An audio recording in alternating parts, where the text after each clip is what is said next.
അപ്പോഴേ ഇന്ന് നമ്മൾ നീലിയാർകോട്ടം തെയ്യം കാണാൻ പോവാണ്. നീലിയാർ ഭഗവതിയുടെ തെയ്യം. നീലി എന്നറിയപ്പെടുന്ന രക്തയക്ഷി, പിന്നീട് ഭഗവതിയായി ആരാധിക്കപ്പെടുന്ന ഒരു സ്ഥലം, ഒരു കാവാണ്. അവിടെ അമ്മ രൂപത്തിലാണ് നീലിയാർ ഭഗവതി ആയിട്ടാണ് അവർ വാഴുന്നത്. അവിടുത്തെ തെയ്യം കാണാൻ പോവാണ്. സോ നമുക്ക് പോയി കണ്ടിട്ട് വരാം. ഇതാണ് മാങ്ങാട്ടുപറമ്പ് ശ്രീ നീലിയാർകോട്ടം നടക്കുന്ന കാവ്. 19 ഏക്കറിൽ പരന്നു കിടക്കുന്ന ഒരു കാവാണിത്. ഞങ്ങൾ എത്തുമ്പോൾ നീലിയാർ ഭഗവതിയുടെ എഴുന്നള്ളത്തായിരുന്നു. അത് ക്യാമറയിൽ പകർത്തിയെടുക്കാൻ തന്നെ ഒരുപാട് പേരുണ്ട് ഇവിടെ. അതിശയോക്തിയൊന്നുമില്ല ഇത്രയും പേർ കൂടി നിൽക്കുന്നതിൽ. എന്താ ചേലെന്ന് വെച്ചിട്ടാ? ഇത്രയും ഉയരമുള്ള ഒരു 10-20 അടി കാണും, അത്രയും ഉയരമുള്ള തിരുമുടിയും കുങ്കുമരക്തവർണ്ണത്തിലുള്ള ആടയാഭരണങ്ങളും അതുപോലെ തന്നെ ചിലമ്പൊലിയും മുഖമെഴുത്തും എല്ലാം. എന്താ രസം! അതും കാട്ടുവഴിയിലൂടെ. ഒരു വശ്യ ഭംഗി തന്നെയാണ് ഈ യക്ഷിയമ്മയ്ക്ക്. വടക്കൻ കേരളത്തില് തെയ്യക്കാലം എന്ന് പറയുന്നത് തുലാമാസം തൊട്ടാണ്. എന്നാൽ വർഷത്തിൽ എല്ലാ കാലത്തും കെട്ടിയാടപ്പെടുന്ന ഒരു തെയ്യമാണ് നീലിയാർ ഭഗവതിയുടെ ഈ തെയ്യം. രക്തദാഹിയായ നീലി എന്ന യക്ഷി എങ്ങനെയാണ് നീലിയാർ ഭഗവതിയായി മാറിയത്, എല്ലാവർക്കും അമ്മയായി മാറിയത്? ആ കഥയൊന്ന് നമുക്ക് പരിചയപ്പെട്ടാലോ?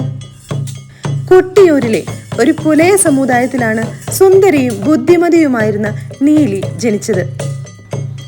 അന്നത്തെ സാമുദായിക വ്യവസ്ഥകൾ അനുസരിച്ച് പുലയ കുടുംബത്തിൽ ജനിച്ചതിനാൽ തന്നെ നീലിക്ക് വിദ്യ അഭ്യസിക്കാനുള്ള അനുമതി ഉണ്ടായിരുന്നില്ല. അറിവ് സമ്പാദിക്കാനും വിദ്യ ആർജിക്കാനുമുള്ള അതിയായ ആഗ്രഹം ഉണ്ടായിരുന്നതിനാൽ തന്നെ സവർണ ജാതിക്കാരുടെ ഗുരുകുലങ്ങളോട് ചേർന്ന് മറഞ്ഞിരുന്ന് അവർക്ക് പഠിപ്പിക്കുന്നതെല്ലാം അവൾ കേട്ടു പഠിച്ചു. അവയെല്ലാം വളരെയധികം സന്തോഷത്തോടെ കൊട്ടിയൂരെല്ലാം അവൾ പറഞ്ഞു നടന്നു. പുലയ കുടുംബത്തിൽ ജനിച്ചു എന്ന കാരണത്താൽ വിദ്യ അഭ്യസിക്കാനുള്ള അർഹതയില്ലാതിരുന്ന നീലി അതെല്ലാം പറഞ്ഞു നടന്നാൽ അതുണ്ടോ അന്നത്തെ സവർണ മേധാവിത്വത്തിന് ഇഷ്ടപ്പെടുന്നു? അതങ്ങ് ഇഷ്ടപ്പെട്ടില്ല, അത്ര തന്നെ. അവർ അവൾക്കെതിരെ എല്ലാ കഥകളും അപവാദങ്ങളും പറഞ്ഞു വരുത്തി. അങ്ങനെ കൊട്ടിയൂർ വെച്ച് തന്നെ അവളെ വകവരുത്തി. സവർണരുടെ സാമുദായിക ധാർഷ്ട്യത്തിന്റെ പേരിൽ ബലിയാടാവേണ്ടി വന്ന നീലി പിന്നീട് യക്ഷിയായി മാറി. കൊട്ടിയൂർ വനാന്തരങ്ങളിലും പാലമരച്ചുവടുകളിലും നദിക്കരയിലും പലരും നീലിയെ കാണാൻ തുടങ്ങി. നദിയിൽ കുളിക്കാൻ വരുന്നവർക്ക് സുന്ദരിയായ നീലി എണ്ണയും താളിയും നീട്ടും. അത് വാങ്ങിക്കുന്നവരെ അവൾ ചോര കുടിച്ച് വകവരുത്തും. അങ്ങനെയിരിക്കെ ഒരു ദിവസം കൊട്ടിയൂരപ്പനെ തൊഴാൻ വന്ന കാളക്കാട്ട് തന്ത്രി നദിയിൽ കുളിക്കാനെത്തി. അദ്ദേഹം തന്റെ ദണ്ടും കുടയും കരയിൽ വെച്ചു. കുളിക്കാനിറങ്ങവേ നീലി തന്ത്രിക്ക് നേരെയും വന്നു. എണ്ണയും താളിയും നീട്ടി. നീലിയെ മനസ്സിലായ തന്ത്രി എന്റെ അമ്മ തന്ന അമൃതാണിതെന്ന് പറഞ്ഞുകൊണ്ട് തന്ത്രി ആ എണ്ണയും താളിയും കുടിച്ചു. മന്ത്രതന്ത്രങ്ങൾ ഉരുക്കഴിക്കുന്ന മഹാപണ്ഡിതനായ കാളക്കാട്ട് തന്ത്രിയുടെ നാക്കിൽ നിന്നും അമ്മ എന്ന വാക്ക് ഉതിർന്നു വീണപ്പോൾ അവൾ തന്ത്രിയെ കൊന്നില്ല. നാട് വിറപ്പിച്ച ആ യക്ഷി അങ്ങനെ അമ്മയായി മാറി. ഞാനും കൂടെ വരുന്നു എന്ന് പറഞ്ഞുകൊണ്ട് അവൾ കാളക്കാട്ടിന്റെ കൂടെ പടിഞ്ഞാറോട്ട് യാത്രയായി. അവർ നടന്ന് വടപ്പട്ടണം പുഴ കടന്ന് മാങ്ങാട്ടുപറമ്പിലെത്തി. അവിടെ വിസ്തൃതമായൊരു കാവു കണ്ടു. കാട്ടുവള്ളികൾ ഇടപിരിഞ്ഞാടുന്ന വള്ളിക്കെട്ട്. അവിടെ കാട്ടിൽ നരിയും പശുവും ഒന്നിച്ചു മേയുന്ന കാഴ്ച കണ്ടു. നരിയും പശുവും ഒരുമിച്ച് മേയുന്നത് കണ്ടപ്പോൾ ഇത്രമേൽ സമാധാനപരമായൊരിടം ഇനി വേറെ കിട്ടാനില്ലെന്ന് തോന്നിയ നീലി തനിക്കിവിടം കുടികൊള്ളണമെന്ന ആഗ്രഹം തന്ത്രിയോട് അറിയിച്ചു. അങ്ങനെ തന്ത്രി അവളെ ഒരു മരത്തിൽ ആണിയടിച്ച് അവിടം പ്രതിഷ്ഠിച്ചു. അങ്ങനെ നീലി ദേവിയായി, അമ്മയായി, നീലിയാർ ഭഗവതിയായി, കോട്ടത്തമ്മയായും പ്രകൃതീശ്വരിയായുമെല്ലാം ഈ കാവിൽ നിറഞ്ഞു വാഴുന്നു. ഈ കാവിൽ നീലിയാർ ഭഗവതിയുടെ ഈ തെയ്യം മാത്രമാണ് കെട്ടിയാടുന്നത്. അതുകൊണ്ട് തന്നെ ഒറ്റത്തിറ എന്നും ഇതറിയപ്പെടുന്നുണ്ട്. വണ്ണാൻ സമുദായത്തിൽപ്പെട്ടവരാണ് ഈ കോലം കെട്ടുന്നത്. ഒറ്റച്ചെണ്ടയും കുറച്ചു വാദ്യങ്ങളും മാത്രമാണ് ഈ തിറയ്ക്കായി ഉപയോഗിക്കുന്നത്. സന്താനങ്ങളില്ലാത്തവർക്ക് സന്താനങ്ങളേകിയും മംഗല്യഭാഗ്യമില്ലാത്തവർക്ക് മംഗല്യമേകിയും അനുഗ്രഹിക്കുന്നവളാണ് നീലിയാർ ഭഗവതി എന്നാണ് വിശ്വാസം. അതിനാൽ തന്നെ മംഗല്യത്തിനും സന്താനഭാഗ്യത്തിനും വേണ്ടിയാണ് കൂടുതൽ പേരും ഇവിടെ എത്തുന്നത്.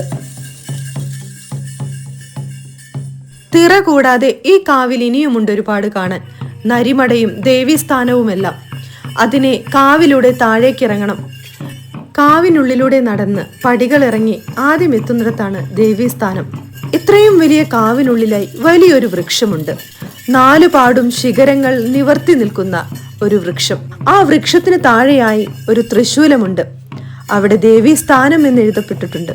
എനിക്ക് തോന്നുന്നു ഒരു പക്ഷേ ഇവിടമാകാം നീലി എന്ന യക്ഷിയെ ആണിയടിച്ച് ദേവിയാക്കി പ്രതിഷ്ഠിച്ചത്. സന്ധ്യ മയങ്ങിയ സമയത്ത് ഈ കാവിനുള്ളിലൂടെ നടന്നു പോകുന്നത് ചെറിയൊരു ഭയമുള്ള സംഭവമാണ്. കാവിനുള്ളിൽ എവിടെയൊക്കെയോ താളിയും എണ്ണയും നീട്ടി നിൽക്കുന്ന നീലിയുടെ രൂപം നമ്മൾ തന്നെ മനസ്സിൽ കാണും. 6 മണി കഴിഞ്ഞ് നരി ഇറങ്ങുന്നിടമാണിവിടം എന്നുള്ളതും ചെറിയൊരു ഭയമുള്ള കാര്യം തന്നെ. അങ്ങനെ നമ്മൾ നടന്ന് പടിക്കെട്ടുകൾ ഇറങ്ങി എവിടെ എത്തി? നരിമടയിലെത്തി. യോഗേശ്വര സാന്നിധ്യമുള്ള നരിമട. ഇവിടെയാണത്രേ നരിയും പശുവും ഒരുമിച്ച് മേയുന്ന കാഴ്ച കണ്ടത്. ഈ നരിമടയിൽ നിന്നും ഒരു ഡയഗണൽ ലൈൻ വരച്ചാൽ അതിൻ്റെ അങ്ങേ അറ്റത്താണ് തിറ നടക്കുന്ന ആ വൃക്ഷസ്ഥാനം ഉള്ളത്. ഇവിടം ഇപ്പോഴും നരി സാന്നിധ്യമുള്ളതിനാൽ 6:30 കഴിഞ്ഞു കഴിഞ്ഞാൽ ഇവിടേക്ക് ആരെയും കടത്തിവിടില്ല.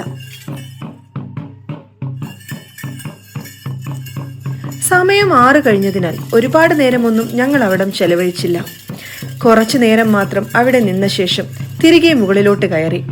തിറ നടക്കുന്നിടത്തെത്തിയപ്പോൾ ഒരുപാട് വിശ്വാസികൾ അമ്മയുമായി സംവദിക്കുന്ന കാഴ്ചകൾ കണ്ടു. അവർ അവരുടെ വിഷമങ്ങളും വേദനകളും സങ്കടങ്ങളും സന്തോഷങ്ങളും ആഗ്രഹങ്ങളും എല്ലാം തന്നെ അമ്മയുമായി പങ്കുവെക്കുന്നു. ചില ദൈവവചനങ്ങൾ ആശ്വാസമേകും പോലെ അമ്മ പറയുന്ന ഓരോ വാക്കുകളും അവർക്ക് ആശ്വാസവുമേകുന്നു. വൈകാരിക ഭാവങ്ങളിൽ നിൽക്കുന്ന ഒരുപാട് വിശ്വാസികൾ അവിടെ ഉണ്ടായിരുന്നു. അമ്മയിൽ നിന്ന് കേൾക്കുന്ന ഓരോ വാക്കുകളും ആശ്വാസത്തോടെ കാണുന്ന ഒരുപാട് വിശ്വാസികൾ. തന്നെ കാണാനെത്തിയ മക്കളെയെല്ലാം കണ്ടതിനു ശേഷം ഇരുട്ടാകുന്നതോടുകൂടി ഭഗവതി വന്നിടത്തേക്ക് തന്നെ തിരിച്ചു പോകുന്നു, കാവിൻ്റെ അകത്തളങ്ങളിലേക്ക്.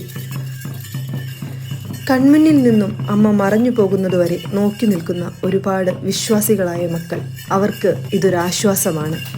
അല്ലാത്തവർക്ക് കേൾക്കാൻ രസമുള്ളൊരു യക്ഷിക്കഥയും ഒരു തിറയുടെ അനുഭവവും. വീഡിയോ ഇഷ്ടമായെങ്കിൽ സബ്സ്ക്രൈബ് ചെയ്ത് സപ്പോർട്ട് ചെയ്യുക, ഷെയർ ചെയ്യുക, കമൻസിലൂടെ നിങ്ങളുടെ അഭിപ്രായങ്ങൾ അറിയിക്കുക. നന്ദി.